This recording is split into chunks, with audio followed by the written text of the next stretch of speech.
This is a Big Facts Network exclusive. Welcome to the DJ Scream Show. Of course, it's DJ Scream. Welcoming today another family member, man. You know what I'm saying? He got a dope book out. The Best Gifts Come From the Bottom. Is a renowned motivational speaker. Proudly welcome to the DJ Scream Show. William Hollis, what's up? What's up, my brother? What's up? Man, it's such an honor to be here, man, for the second time with the legend, man. Always an honor, King. For sure. How you been? What you been on? Man, family, raising my boys, man, growing, continue to grow into, the best husband I could possibly be.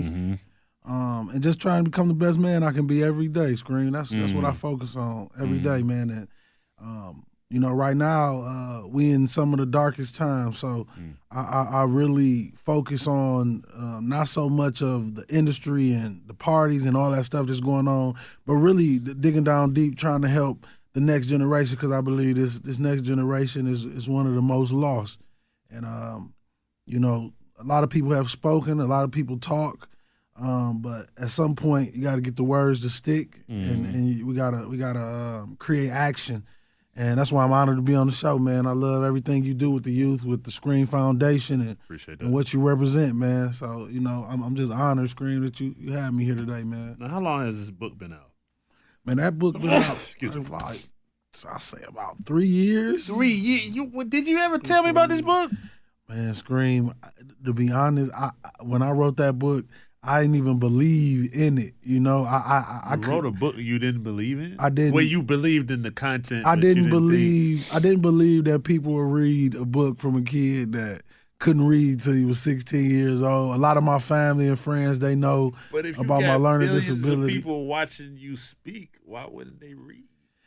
King, I just, that was something, that's why you got great friends to inspire you and, to uplift you and let you know that, hey, that's a big deal. Yeah. But unfortunately, through my journey, Scream, it was very, very lonely, man. Not a lot of friends, not a lot of people around, not a lot of people congratulating. Even when I made history in Milan, I came back to a apartment with a hole in the floor. You know what I mean? Like my journey was always lone and very intimate with God. And that's who inspired me to release that book, because I didn't want to die with the only thing remembering me is the dirt that covers me. And I wanted to leave something on the earth that people can read and create something where schools and underprivileged youth can learn how to tell a story in the simplest form. Everybody has a voice. When I first had my interview with you, Scream, I had no idea that the inspiration that was inside of you in the morning quotes that you gave every morning would inspire not just myself, but thousands and thousands of people, and even millions of people around the world. And that just shows you the power of the voice. You always had that voice. You always been talented with that voice, and it's so beautiful. You're using it for inspiration. It's just like Nipsey said, man, one of the greatest forms of greatness is inspiration. You know what I mean? And if a person can inspire, he can keep. It's like a root that keep on growing. It just continues to wrap around the world, man. And that's something that I'm just extremely focused on right now, man. It's just delivering the message and getting the job done. Rather you get the limelight or all the respect from it. The only thing that really matters is if when you lay down at night, you help keep somebody else alive and keep somebody going. I asked this question: if you're in a position of influence and you can motivate people by speaking to them, right? Yes, sir. But if you were in a position, let's say, I don't want to make you a politician, but if you were in a position, if you ran things, right, how would you do things differently, particularly in the African American community, to get us from the places that we are right now that are not so positive per se to a better place? Like, what would you do as President William Hollis or mayor or governor, like what would you do and implement in the communities and in lifestyle? First, I would want to implement a do-for-self mentality, a mentality where, for many, many years, welfare has been available to so many African Americans, and not only African Americans, Caucasians as well. But what it has done is it has put a shackle on some of our women's minds and some of our family minds, believing that just because we got welfare and we got this little project apartment that we made it. They became content with that. And I believe setting up a time frame where people are they have an exit plan with that. No way and no way possible would I say take welfare away from people, but I would say wind them off that. I want them to be able to become self-sufficient. So, that'll be the first step for me. The second phase is to start opening the Boys and Girls Clubs back up, the places that kids have somewhere to go. Now they like video games. Okay, let's put video games and game systems inside. Let's create profiles in this game system where every single one of the best gamers in the neighborhood, you can make money online. Okay, set up a center's fund and you create money. The kid can get a percentage of it, but it's coming from the center. This is how we put money back into our neighborhoods. I believe that we got to use the talent that we have to change our demographics. A member of parliament in Kingston, Jamaica asked me similar question to this, and he said, William, how would you change the economy in Kingston, Jamaica? I said, one, I will open up multiple studios, because if you guys haven't been to Jamaica or Kingston, Jamaica, they have some of the most natural, most beautiful artists that you've ever seen in your life. You can see somebody standing at a fruit stand and have one of the most amazing voices you ever heard in your life. And I believe if they're able to monetize that music, create funds, create a record label, similar to the fashion of the empire that Marcus Garvey built, and funnel those funds from the music, the artists, and some of the amazing talent over there, even the athletes, and create a funding that a percentage of it goes back to the community and a percentage goes back to helping those beautiful people create homes and apartments for themselves. But for me, in America, we have so many people with a mentality that's already set. You know what I mean? So similar to the teachings of Marcus Garvey, you're gonna have to go after the ones that's hungry, the ones that's courageous, the ones that really have a vision for our people and our life. And you must always give our people a voice. The number one problem with our community is we like to take people's voices away. We like to overtalk them. And what I realize is the moment you take a man and woman's voice away, you literally take their life. Our first words is some of the very things that make our heart pump, just like the first time you hear daddy or the first time you hear mommy. The kingdom will always be voice activated. So with me, I'm all about speaking to the individuals that's willing to listen and understanding the fact that it will be opposition. It will be individuals that do not agree with your peaceful protest, your fight for peace. But at the end of the day, you got to understand this. If you get control of your emotions, everything in your life will change. And when I learned to stop getting angry at individuals and things that don't go right, things started to go right. And individuals that was evil and had a negative energy, they don't even come around anymore. It's all about what you create in your life. And even if you sitting in an apartment, you sleeping on your homeboy couch, you sleeping on your sister couch. A quote by Les Brown, as long as you can look up, you can get up. So I always had that mentality, man. And when it comes to inspiration, this saved my life. Every speech, anything anybody has ever heard of William King Hollis, I literally was talking to myself. Going back to the beginning of the conversation, I've always been extremely lonely. God has always left me extremely lonely with only my thoughts. And I believe the reason why I was able to create the motivation and do all those millions and even billions of views on YouTube is because God never gave me anyone else's paintbrush. I always painted my own canvas. I never really was a big book reader because when I read, I adopted things from other people that's not a part of my calling from God. And what I wanted to do is I wanted to have a 100% pure purpose on my life that is only made for one. And I know that because if you get that type of gift, nobody can ever steal that from you because it's always inside of you. And I wanted to create something that the world loves, man. And one thing I know the world loves is a word of encouragement, and especially words you can feel, not just hear. Absolutely. Love and hate. So I think some of the things that you just touched on are actually brilliant. You know what I'm saying, and it definitely could help move the community forward.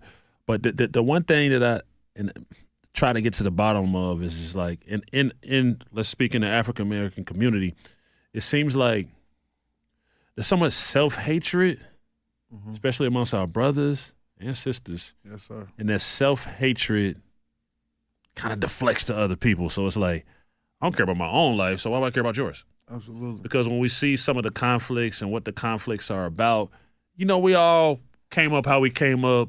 You're where you from, I'm where I'm from. In the hood, it might be like, well, someone stole something from someone, and this is how, and then some things happen. Super unfortunate. We don't want it to happen that way. But things happen when you get exposed to that life. Yes, sir. Now it's kind of like, oh no, it just happened. You know what I'm saying? So it's kind of like, where do we turn some of this self-hatred and this hatred for our brothers and sisters, you know what I'm saying, into in the perfect world it'll be love. If we can't turn it into love, how do we turn it into a balanced respect?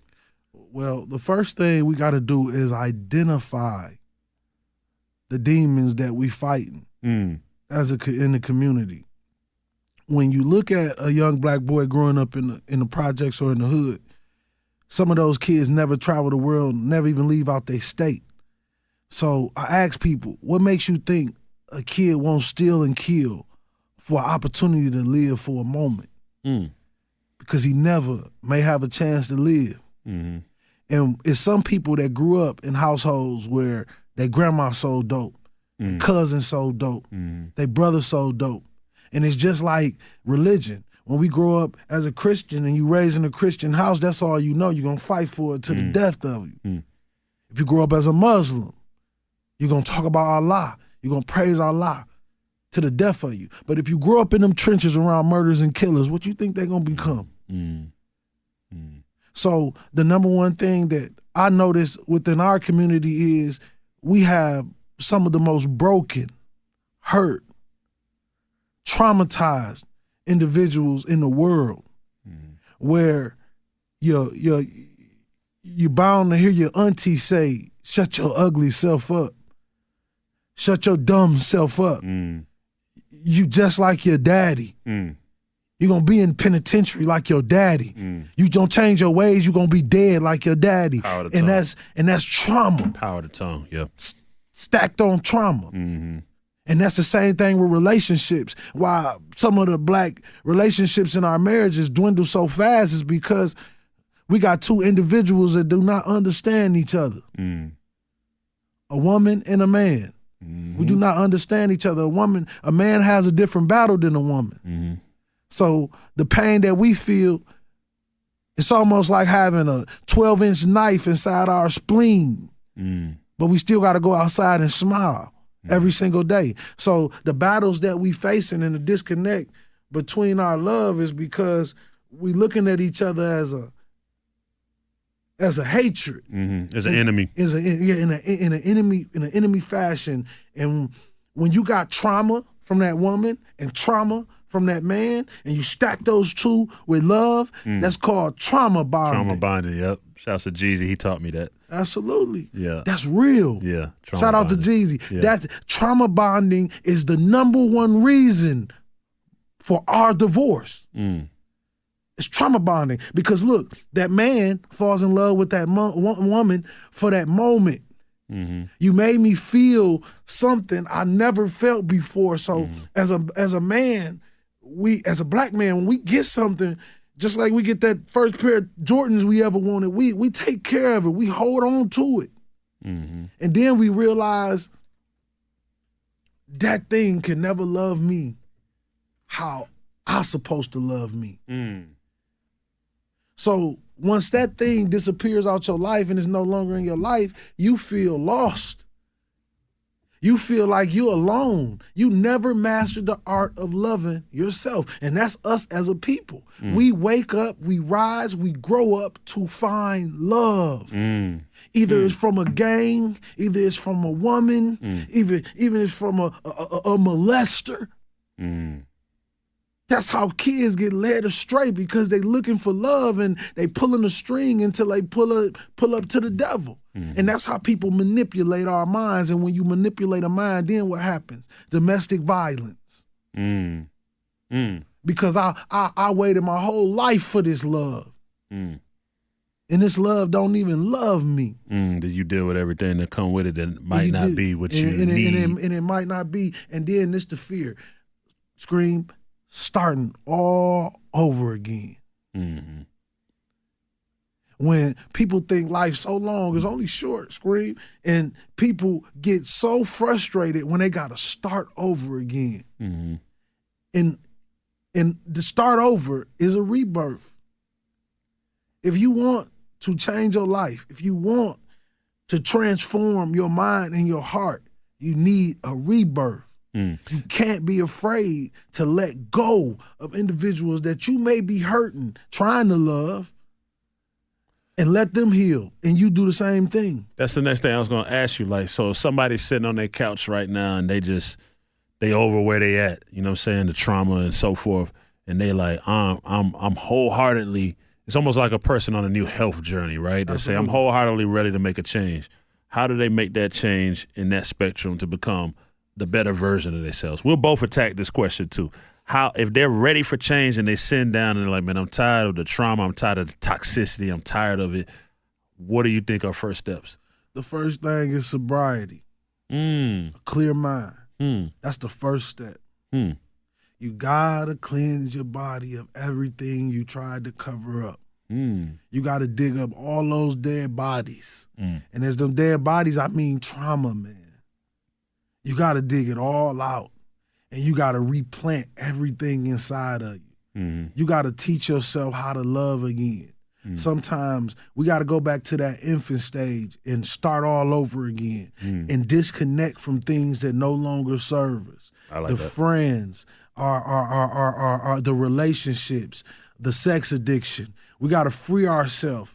And the number one key is getting to a place where you can literally look in the mirror and say, I love you.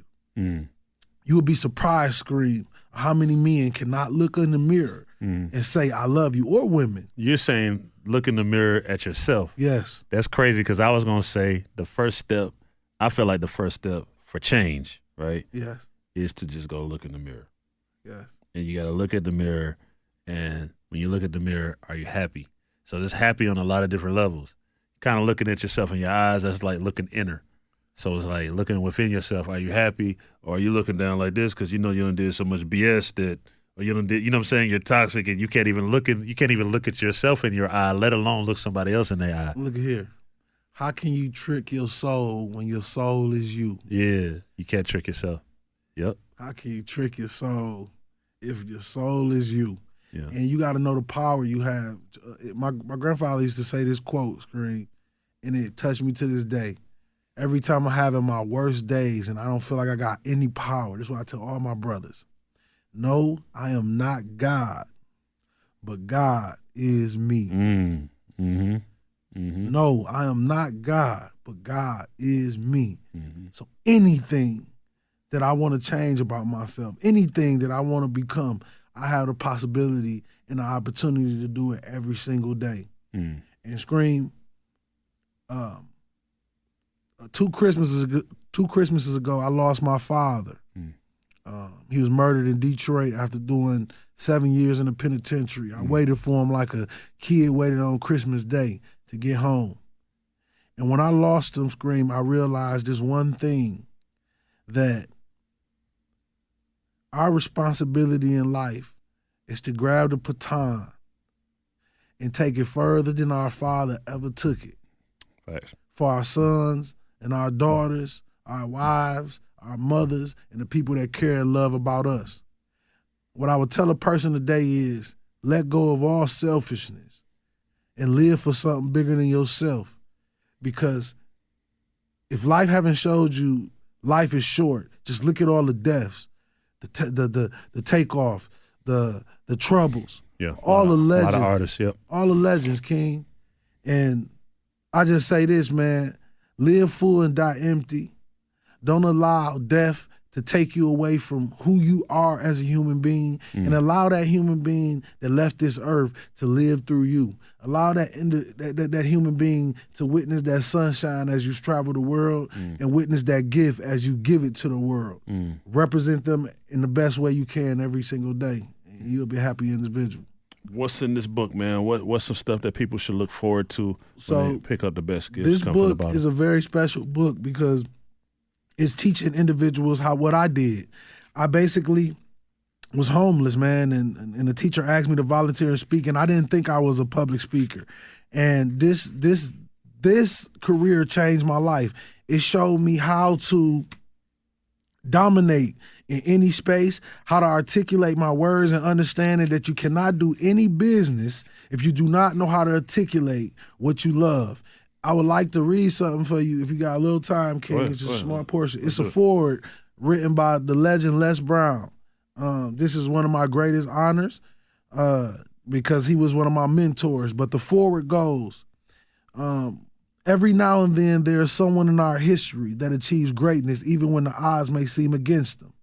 They rise above the criticism and all the people that seem to have given up on them and the possibility of their success. When they rise, they accomplish things that nobody ever thought were possible. That is exactly what William Hollis has done in a very short period of time and at a young age. If you look at statistics, William wasn't supposed to make it, having a father in prison and a loving mother who unfortunately battled with drugs.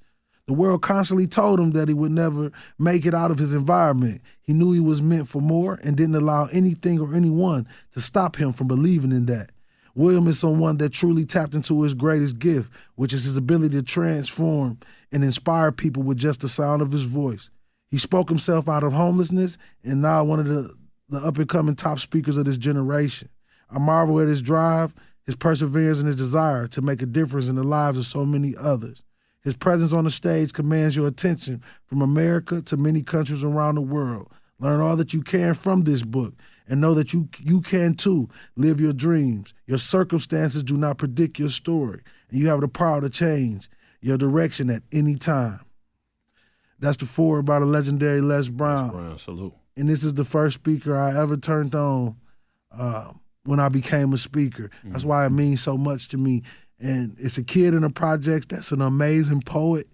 It's a young woman that was molested as a little girl that's still that little girl and still trying to grow into the woman that she's born to be. But I want you to understand that the pain that we go through create the biggest blessings in our life, and it turns us into the human being God wants us to become. So whatever you do, and for the rest of your life, make sure you wake up with a purpose, wake up with a reason to be here, and love the opportunity that you have on this earth. Just know somebody out here loves you, and just like the legendary Bob Marley once said, the devil doesn't take a day off, so why should we? It's big facts. That's big facts, man. I appreciate you pulling up on me, my brother, man. Let everybody know where they can get the book, where they can tap in with you. Barnes and Nobles. You can get it at Amazon. You can get it an autographed copy directly from me.